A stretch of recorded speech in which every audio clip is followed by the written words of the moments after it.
Hello, so Dice Fault. This is a unique roguelite with a mechanic I haven't seen before. Matching dice rolls to slots on the enemies to defeat them. The enemies come at it your solitaire-like roll, and you roll handful six-sided dice each turn. Your character has an ability you can trigger by fueling it with a leftover dice, and there are colored dice and other things you can do with leftovers, making for interesting choices as how can you calculate your dice. There is some math involved, but the numbers are usually manageable, so I don't find myself sitting down for too long trying to calculate final numbers. I like the art style and the game concept. It's simple and very easy to pick up. I played quite hours from the demo during Steam Next Fest, and I am pleased to see Rogue Deck release this wonderful little game. I have played this game for I think just over 10 rounds, and I am a little disappointed by the current balancing and design issues that persist in the game. I successfully completed my first ever run on normal difficulty on the first one, and I only used a passive companion that did not even enhance my capabilities of defeating enemies other than Bane and Meat Shield.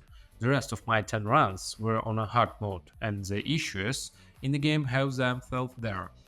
The core gameplay look of Dice Vault consists of rolling dice and inserting them into correct slots of defeat enemies, later to team up with their companions and get items with passive abilities to overcome enemies at a greater rate. Although this loop seems fine, I think the balancing and resource management aspect of the game falls a bit short even for this simple loop. Unlike some similar games in the genre, such as Dicey Dungeons and Spellrogue, Dice Vault offers how much less potential to manipulate dice and place status effects on your enemies. Randomness controls the flow of the game at a rate that is immensely frustrating. The game is so random that it almost feels like it's playing itself half of the time. The only thing you do is move and place dice without much needed thought. As you progress in the game, you encounter monsters that are harder to beat regarding their dice requirements. Although the trinkets the player collects as they progress around make it easier to defeat enemies. After a while, the enemies get so strong that even a solid build with a proper preparation can keep up with it. As of now, I think that the game difficulty is hard mode is not designed well and tested thoroughly.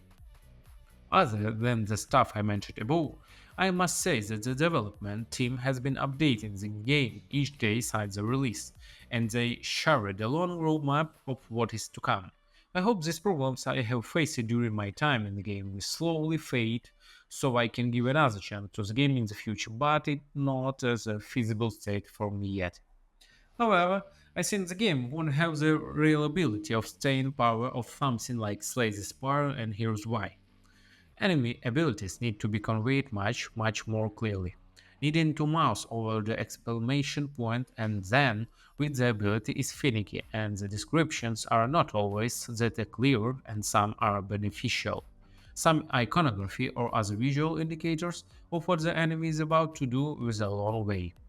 Every roguelite I play in the some way telegraphs what boss you are going to face. Dice Fall does not, and sometimes I find myself suddenly facing a boss I wasn't prepared for, resulting in a wipeout, or one I'm perfectly suited for, resulting in turn 1 kill. But it's random, and without some indication I don't feel like I can really prepare a particular boss. That's a not ton of opportunity of building crafting during a run, and there are only one meta progression comes in the form of trinkets. While these are a good start, often the dice don't roll your way, and you find yourself with a string of bad luck with no way to mitigate it and can be disheartening. Active use items or more ways to after dice rolls would be great here, so there is some endurance when RGNs doesn't bless your hand. The above could be tricky, though it's easy to see where a couple more ways to influence dice rolls could make your character overpowered quickly.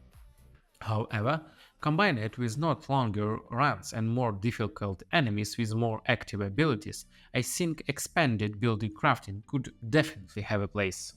Overall, I'm enjoying this game. I'm looking forward to the free content updates they have coming, and hope that they bring some expanded building crafting and more expensive gameplay options.